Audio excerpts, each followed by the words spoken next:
andito na naman tayo, gagawa ng walang... Hindi, may mga nagtatanong about sa mga papunta pa lang dito or yung mga First timer na mag-abroad dito sa Czech or kahit Republic. sa ibang bansa. Yes. So, ang pag-uusapan po natin about sa pagkain.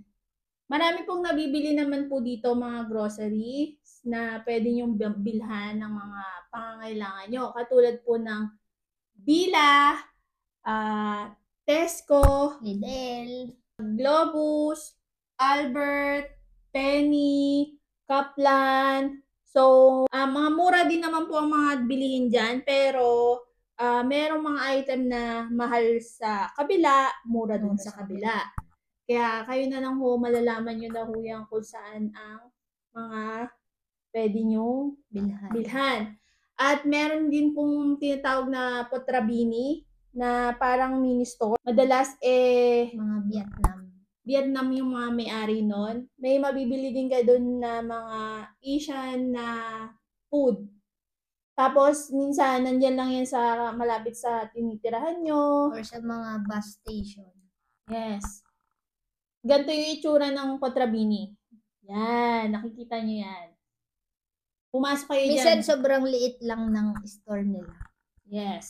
Hindi mo mapapansin na Potrabini pala. Walang masyadong Pinoy store dito or Pinoy na goods na mabibilhan. May mabibilhan po dun po sa Pinoy Mart. Yan. Mag-order ho kayo doon. Mga parating or papunta o nandito sa Czech, Pinoy Mart po. Mga Pinoy store naman po sa mga sentro, pero iilan lang sa Prague po yun sa Prague. Pwede naman kayong bumili doon kung meron kayong time pumunta. Minsan sa mga Asian store, nakahalo lang yung mga Oo. Pinoy goods. Pero hindi lahat. Mga Vietnam na tindahan. Nandun na yung mga iba pang mga goods na mga Asian. Makakahanap po kayo doon.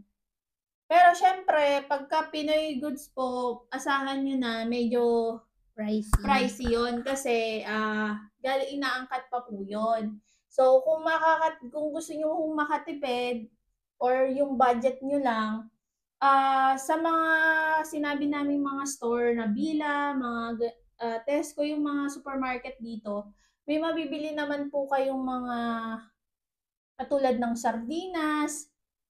Oo. Mura lang naman sardinas. Oo. Syempre itlog. Tapos sa tubig. Yung iba, naiinom naman talaga yun sa gripo. Oo. Kung hindi kayo maselan, ang tubig naman po dito is malinis naman. Pwede hong mainom.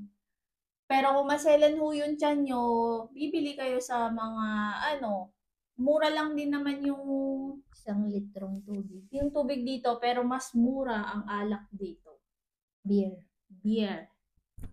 Mga karne, mga sausage, mga ham, mga hotdog, yan, mga mura yan dito kasi yan yung parang pinaka number 1 na nila.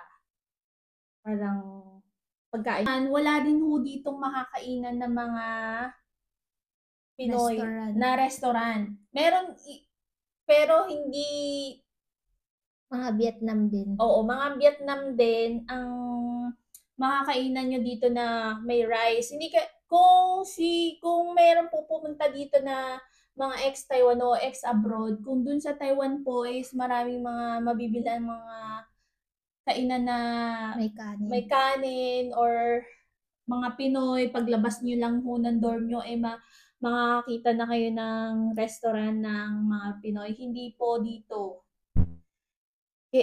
Parang kailangan yung matutong magluto. Mamalengke.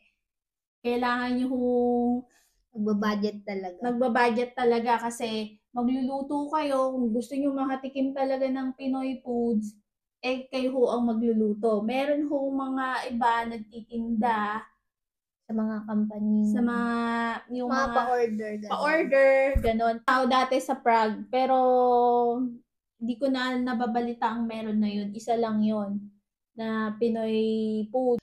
ang mga first timer or mga papunta ho dito sa Czech, may baon po kayong alam na lutuin na Pinoy foods. Siyempre, egg.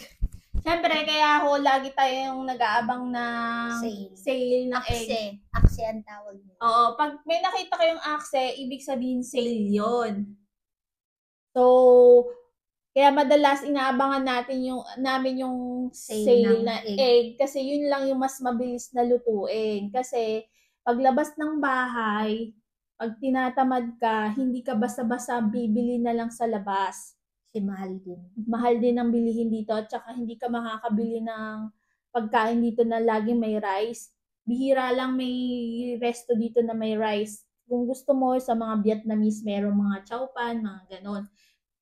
Or bibili ka ng rice, plain rice, mahal din. Ang typical na kinakain kasi talaga ho dito is patatas. Sa mga resto ng mga ano, or yung mga KFC or McDo nila dito is walang rice. Chicken, burger lang, tapos yun lang. Take out. Take Tapos luluto ng kanin. Oh, ganun lang. So, baka magkamali po kayo sa pagbili ng tubig yung mga first timer or yung mga parating po dito sa Czech, may iba-iba pong klase yung tubig nila dito. Meron pong mga depende rin sa takip. Sa takip. Opo, yung iba kasi parang soda. Iba yung lasa. Para siyang sparkling. May sparkling. Kaya dapat po maingat po kayo pag bumili kayo kasi hindi kaaya-aya yung lasa. Di ba nakalagay na boda? Hindi yun. Dapat nakalagay ni Perliba.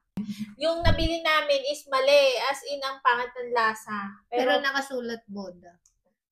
Kaya mag-iingat din po bumili ng tubig. Minsan yung takip nun, blue. Madalas blue yung ni Perliba. Parang siya, sparkling or may kakaibang lasa. Tsaka sa Putrabini, yun nga hindi tumatanggap yung iba ng mga card. Kailangan may cash po talaga kayo. Kaya kung pagdating nyo, may dala kayong cash Philippine money, papalit na kayo sa... Pwede naman kung may madadat ng kayong Pinoy sa pupuntahan. Oo. Or pwede magpapalit sa Prague, nag-accept naman sila. Pero sa airport, baka Wag lang sa airport. Wag lang po kayo magpapapalit sa airport kasi medyo... Marami doon scam. Mababa lang yung Palitan. Sayang lang yung perang dala nyo. Tanong lang po kayo kung anong gusto nyo malaman para gagawa uli kami or kung naitutulungan po namin kayo sa mga impormasyon is marami pong salamat.